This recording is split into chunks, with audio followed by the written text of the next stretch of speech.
once you get more excited about the long-term benefits, the health benefits, just how you feel on a day-to-day basis, once that excitement exceeds the excitement that you're getting from that acute short-term temporary high from eating, Granny's cheesecake, then it's all the better for it, for sure.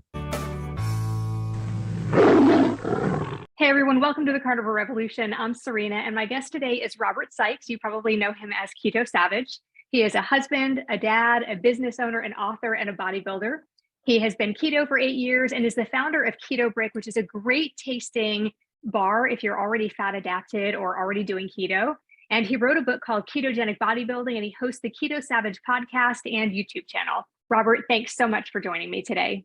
Hey, thanks for having me. I'm excited to be chatting with you today. Yeah, me too. So I wanted to talk about your story, just how you became, because most people feel like you can't build muscle if you are doing keto or extremely low carb or carnivore even. And you and I have both seen, we both know that that's not true. But there are many, many people who feel like you have to have those carbohydrates. So I just want to talk about how you came to be where you are. And then I also want to talk about Keto Brick a little bit and how that got started. Yeah. So, I started out eating carbohydrates. I've been bodybuilding for 14 or 15 years now, and I've been ketogenic 8 of those years. So more than half the time has been in a keto adapted state.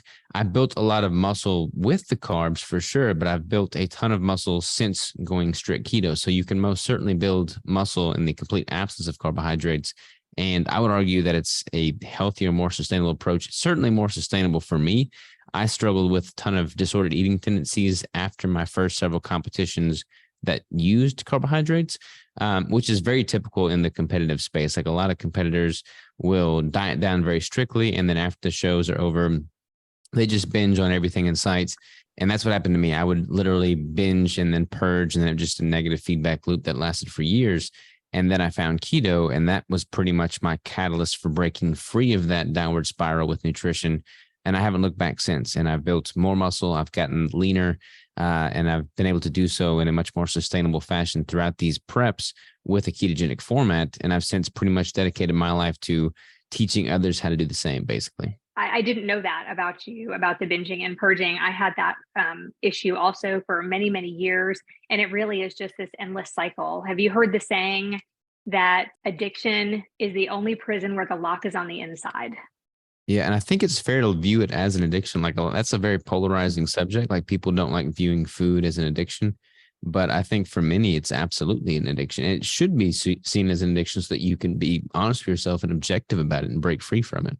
Yeah, absolutely. And if we keep defending it and we keep or either defending it or saying things like it's not an addiction, it makes people feel invalid, right? I mean, because if you had said that 15 years ago, about that issue that you were having and like that food is an addiction, people would have, put you down and said that that's not true. Yeah. Well, with something like drugs or alcohol, it's an obvious negative that one can remove entirely, but you can't really remove food entirely. So people try to moderate all types of food. And some people certainly can moderate it. I mean, I know several people that can moderate it, but for many, it's better to just eliminate those trigger foods. And especially if they're not really offering any innate value, nutritionally speaking, then you're probably better off for not having them in. Yeah, I agree with that 100%. And that totally is the way it is for me. I'm an abstainer. I'm not a moderator. I've never eaten one Oreo cookie. I've never had just one bite of something that was sweet, and even some savory things. I used to have the issue with some savory things too, but I have never been able to eat just a little bit of something. It turns into a lot of it. Mm-hmm. Yep. I totally understand where you're coming from there. Yeah. Ruff said that to me. And I just love that saying, like a little bit turns into a lot of it. I just think that is such a great way to put it. And it really is heartbreaking that so many people don't have the help they need, and they don't have, the correct advice to help them kind of, swing back to people just feel like this is another restrictive diet. And it's really not. It can really, really work on your brain and really help you to figure out what your issues were and help you to put so much of that behind you. Yeah. And once you get more excited about the long-term benefits, the health benefits, just how you feel on a day-to-day basis, once that excitement exceeds the excitement that you're getting from that acute short-term temporary high from eating, Granny's cheesecake, then it's all the better for it, for sure. Yeah, absolutely. So let's talk about Keto Brick and how that came to be. What made you decide to start that? So it was never designed to be a company with a product that we sold. Actually, I was making keto bricks out of my own personal need in 2017 during my first ketogenic competition prep, because back then there wasn't really any products on the market. There wasn't really much information about keto out there. And I wanted to find a way to streamline my meal prep, hit my macros perfectly, and then just take the guesswork out of my nutrition. So I started just formulating some things in the kitchen, made the brick in its earlier generations, and never really thought anything of it. I was documenting my prep on YouTube, so I'd show people what I was eating, and I kept getting all these questions like, hey, what is that? Where can I get it? What's the recipe? How can I buy it? And I just kind of wrote it off. It's like, it's nothing. It's just something I'm eating throughout the prep. And then eventually my girlfriend at the time, wife now, and my mom were like, you got to make this into a product. So we rolled up our sleeves and dove into the wonderful world of food manufacturing.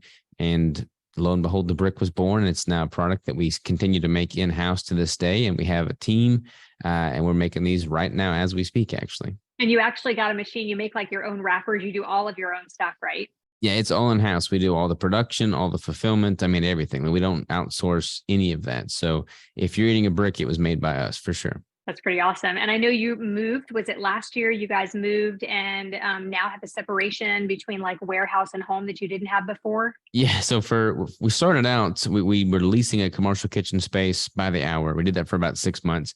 Then we moved into a building space that we were leasing for 3 years.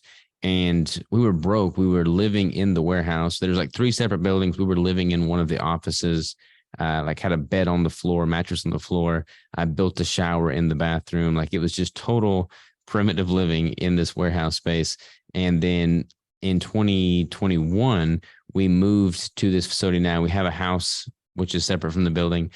So my wife likes that. And then we have the facility that we have now, which has got a gym in it for our own personal use. It's got my podcast studio here. It's got the kitchen where we make these bricks. It's got everything that I need under one roof, which was awesome. Yeah, that's really cool. And your employees who were also your friends moved with you. Is that right? Yes. Many of them moved with us. Some have moved to work with us since we've made the move here. But yeah, we've got a great team. I'm super happy with the team we've got now. And we're just taking over the world one day at a time. That's pretty cool. So let's talk about bodybuilding. What does bulking and cutting look like for somebody who is low carb? Because I know it's going to look a little bit different than it does, when you're not, shoveling in rice cakes and stuff like that. Yeah. So honestly, there's not a massive difference between the building phase and the cutting phase for me, apart from the addition of more cardio in the cutting phase and the reduction in the foods that I'm eating and manipulations in the macro distribution. But it's the same foods, just different quantities. So I'm not changing my meal types drastically between a building and a cutting phase. And I'm not really ever putting on excessive body fat in a building phase anymore. In the past, when I would follow a carbohydrate-based approach, I'd bulked up to 230 pounds, and I'm only 5'7", 5'8", so that wasn't a good look for me. A lot of body fat. Now I typically stay within 20 or 30 pounds at most of stage weight, and it's just simply eating those same quality foods, but at a caloric surplus to optimize muscle building potential. And then when I transition into the cut, I just start reducing that intake and then manipulating the macronutrient distribution and adding in more cardio. And what do your macros look like typically? So they change every single week. This week, for instance, I am at 125 grams of fat, 205 grams of protein, and 10 to 15 grams of total carbs. But again, they change every single week. So I'll start the cut at a higher fat ratio, gradually taper the fat, increase the protein until I hit my protein threshold, which I hit last week. And then I'll start dropping the protein as well. So I'm always in a majority of my calories are coming from dietary fat. Like even when the protein was at the highest, I was still at about 55% of my calories coming from fat. And then I'll taper that protein down so that ratio increases as I get closer and closer to the show day. But yeah, it's always ketogenic. I'm not introducing any carb refeeds or anything like that. And what about fasting? Do you do any kind of fasting, and do you work out fasted? I do prefer to train fast. I just feel better. I train in the morning, so I'm training on an empty stomach. I'll have like coffee with a little bit of cream or something in it, but that's about it. And then as far as extended fasting goes, I don't really ever recommend that in the context of a caloric deficit, because a lot of the benefits you're getting from extended fasting, you're also getting just simply by being in a deficit. And it is a stressor on the body. So if you're in a deficit and you're doing extended fasting, it's just too many stressors at the same time. Now, I will intermittent fast. Like I'm at a point now with my calories where I'm about 2,000 calories a day, and I prefer to just have that in one meal post training. So I'll have an OMAD approach. So I'm pretty much doing an OMAD approach. So I'm going about 23 hours between meals, 24 hours. So intermittent fasting daily, but not ever really extended fasting. And I have your book. I think it's a great book. I'm not completely done with it yet, but I have read a majority of it. Awesome. And I think all of the advice that you give is just such good advice. Did you have criticism from people in the bodybuilding space when you first wrote that book, because your advice tends to be quite a bit different than your typical bodybuilding advice? I got a lot of pushback in the very beginning. And then I won that show and went pro in 2017. That kind of shut the naysayers up, so to speak. But I'll still get a lot of negativity. Like, people always accuse me of taking steroids, and they assume that I built all my muscle with carbs, none of which is true. But I guess there's just always going to be haters out there, so to speak. So best thing I can do is, focus on what I can control, which is bringing the best package I can to the stage, which I intend to do this year. And then I'll hopefully shut down the naysayers yet again. And now I know you just became a dad. Well, It was a little over a year ago, right? Rigel's a little bit over a year old now. Yeah, he's about 14 months now. He's a cutie pie. Let's talk about that. Let's talk about having a child, having a baby, and how you decided, like, obviously he's going to eat like you guys because you guys are on the, the perfect human diet, basically. But do you get criticism about that? And what kind of stuff does he like to eat? Yeah, we get criticism about that too. It's so funny. People always want to tell you how to do things. But yeah, I mean, I've been keto for 8 years. My wife's been keto for 7 years. She was keto all throughout her pregnancy. And he's been keto since birth. I mean, and he's in like the 99th percentile for all the growth metrics. I mean, he's just rocking and rolling. He's growing rapidly. He's just picking things up so quickly. Super smart. I'm sure every parent probably says that about their kid. But yeah, I'm just blown away at the rate of his development, and he's eating all ketogenic foods. We're breastfeeding him still, and he eats, breast milk, and then he'll have some Keto Brick. He loves Keto Brick. He loves meat, so he just eats steak. He eats the exact same things that we eat, just in smaller portion sizes, cut up into small pieces. And we have a garden right now, so he's been really chowing down on cucumbers. He'll just have a cucumber in one hand and a brick in the other hand more often than not. Every parent does say that, just so you know. Yeah. About how smart their kids are. Every parent says it. We even say it about our dog. She's super smart, smarter than everybody else's dog. It's probably a good thing. Like, you wouldn't want to be a parent that says, "Oh yeah, my kid, he's pretty dumb." Wouldn't be good. Wouldn't be good. That's exactly right.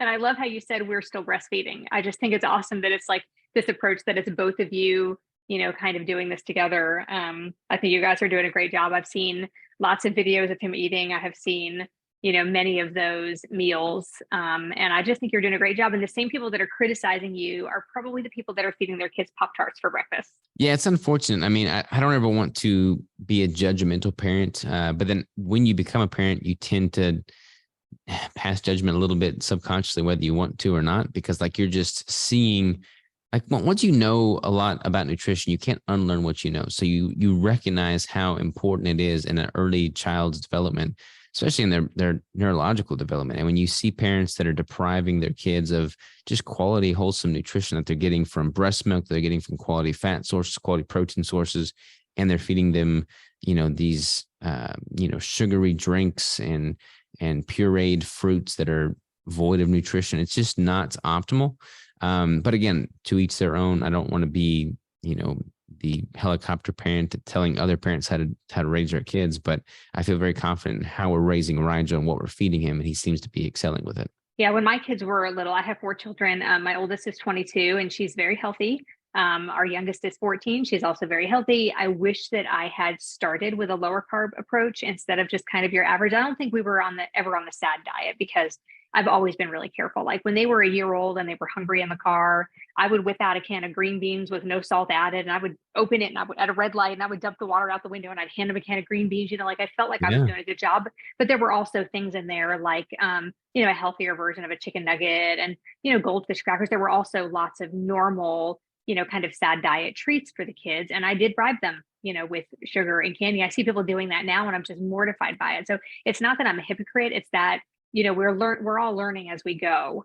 Totally. And I think if I'd had this information before, I totally would have done this with them, because I completely believe that we are eating the way that we should be eating. So do you have advice? I know, Rigel is still little, but do you have advice for parents who are coming from kind of a SAD diet approach and a way that they might be able to transition their children into eating healthier and eating like this? Well, the kids are not likely the ones going to the grocery store and making the purchases. So I would think that the parents, it's in your power to have them eat whatever that you provide them. So if you're wanting to prioritize the quality nutrition, then simply buy those foods at the grocery store. Like you can put your foot down and have that be said. They may, fight back, push back a little bit on that initially, but if they're hungry, they're going to eat what they have available to them. And if you're feeding them quality foods that are not going to dysregulate their blood sugar levels that much, they'll likely be much less moody as time goes on. They'll have much more sustainable energy levels. And honestly, just seeing other kids that are Rigel's same age that are eating these sugary foods, it's crazy how more pivotal their mood is when they're eating this just nutrient void food. Like they have these temper tantrums, they have these crashes and energy highs, and we just don't really ever experience that with Rigel. He is very even keel, very even tempered, and I think a lot of that is simply because he's getting a steady stream of quality food in his diet. When my kids were younger and I had my two older ones at their like standardized tests for the school year for homeschooling, I remember bringing in snacks for them for kind of in between their tests when they had a little break. And one day I brought in like really healthy stuff. I can't remember what it was now because this was, 17, 18 years ago, but I brought in really healthy stuff. And the next day I remember saying, this will be a really good test. And I brought in like a trail mix with, of course it had a little bit of M&Ms and some raisins and some peanuts, but it definitely had some sugar in it. And oh my goodness, like the teacher came out and she was like, he just cannot be still. And I was like, I knew, I wondered, it wasn't a teacher, it was one of the other moms who was proctoring that test that day. But I remember like that being a really good lesson for me. Did it change what I was doing? Not really. I wish that it had. We're creatures of habit. We always just kind of go back to what we know and what's easy. And it's much easier to get your kids to do something if you're handing them, a lollipop when you're asking them to do it. I mean, that's the truth. And it's because we start them young and we get them addicted to sugar. Yeah. No, totally agree. I mean, I think it's great. Like, I feel very blessed that we know what we know now before he was ever born. So we could just start him out the gates with that approach. But I mean, again, you don't know what you don't know. But once you do know, just simply do better every day that passes and make that transition as slowly as you need to. But do make that transition. Yeah, every day is a new start. And I know that we go to church on Sundays, and at our church, they hand out donuts to people and they have coffee and they have soda. And when it's actually like a church plant, and we were involved, my girls and I volunteer. And so we were involved in the transition to this new building. And I said to the lady in charge of the food, could you maybe have things besides donuts? Not everybody wants a donut. And now there's beef jerky and, the Jack Link's like Slim Jim type product. And there's all kinds of stuff that is not donuts now. And they have cheese sticks and, little slices of Haverty and Gouda and things like that. And I'm so grateful that they listened when somebody spoke up and said, not everybody wants a donut. But there are people, and I watch people who bring in 2 young children, like 2nd grade and under, and they eat a donut when they get there at 8:30 in the morning and drink it with a Dr. Pepper. And then between services, they eat another one and drink another can of Dr. Pepper. And I just think that is just it just drives me insane now that I know, and I'm standing there watching these kids eat their donuts and, drink their Dr. Pepper, and I'm eating my meat chips. And I'm just like, it's just really sad because those kids are just going to be so addicted to sugar. And it's going to be really hard to stop that. Yeah. I mean, and you look at the growing rate of childhood obesity, and that is just a staggering metric. And you have to wonder what the cause of that is. And it's really just what they're eating. And then you've got the epigenetic effect of, like, if you are, raising children, then you get pregnant, and then you are, at risk for these same factors, they're going to be more predisposed to that. It just becomes a negative feedback loop that's very hard to break. So just making every effort you can to, right the ship, so to speak, and improve that trajectory is key. But yeah, I mean, just simply controlling the variables that you do have direct control over, like the foods you have in your house, I think is a great first step. And then we talked about transitioning the kids into a healthier, lower carb way of eating. If somebody is an adult and they are bodybuilding or lifting weights and they want to transition into a lower carb way of eating or a ketogenic way, how do you usually recommend that people make that transition? If they're coming from a standard American diet, they're going to be getting most of their energy from carbohydrate sources. So there's this train of thought right now that is, hey, if you have fat to lose, don't eat any dietary fat.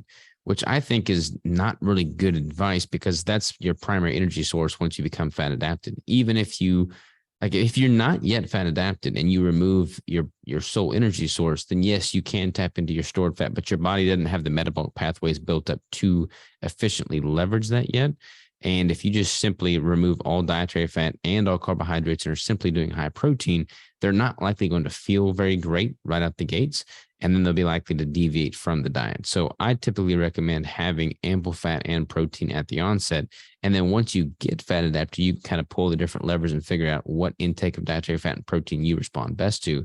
But do start with quality high fat and high protein at the onset and then adjust from there as needed. And I know we talked about like what your macros are and stuff, but what does a typical day of eating look like for you at this point in your cut? At this point, I'm doing, like I said, 1 meal a day, and I'll typically have that within an hour or two of training. And right now, this week, it consists of 1 whole keto brick, 4 ounces of wild salmon, 4 whole eggs, 240 grams of egg whites, and a pound of Axis venison. That's exactly what I'm eating this week. Wow. See, that sounds like a lot of food, but you said it's about 2,000 calories. Yeah, it's pretty much 2,000 calories on the dot, 2,005 calories. And for me, that's not very much food. I mean, my maintenance intake is around 3,200 calories. So I'm down quite a bit from my maintenance intake. Well, I'm fasting today and you just made me hungry. So thanks for that. And if you had one piece of advice for somebody who wants to get started with this way of eating, what would that be? Just to simply start diving into it. Like there's so much information online right now. If somebody was to come from a standard American diet, go to Google, type in how to do the keto diet, they would be overwhelmed with information and likely just throw their hands up in despair and go back to eating donuts. It's just bewildering how much information is out there. You can't drink from a water hose right at the gate, so to speak. You got to simply start somewhere, removing all the highly processed, hyperpalatable, sugar-laden foods from the home so that those aren't easily accessible, I think would be a good first step. And just simply, do a classic 80-20 analysis of it. Like 80% of your results are going to come from a 20% in, marginal investment in your time and energy. That 20% can be comprised simply of removing the processed, hyperpalatable foods and eating quality, wholesome, nutrient-dense, single ingredient proteins and fats. Like if you do that, you're going to solve the vast majority of your problems right there. Yeah, great advice. Mostly people just need to give up the sugar and processed carbs. 100%. 100%. Thank you so much for joining me, Robert. This was great. It was nice to finally hang out with you and visit and just get your take on all that stuff. Hey, my pleasure. I thoroughly enjoy this. I mean, this is my life. I live and breathe it. I'm happy to chat with you anytime. And I really appreciate the opportunity to jump on your podcast here. Thank you so much. And thank you for joining us. We'll see you next time here on the Carnivore Revolution.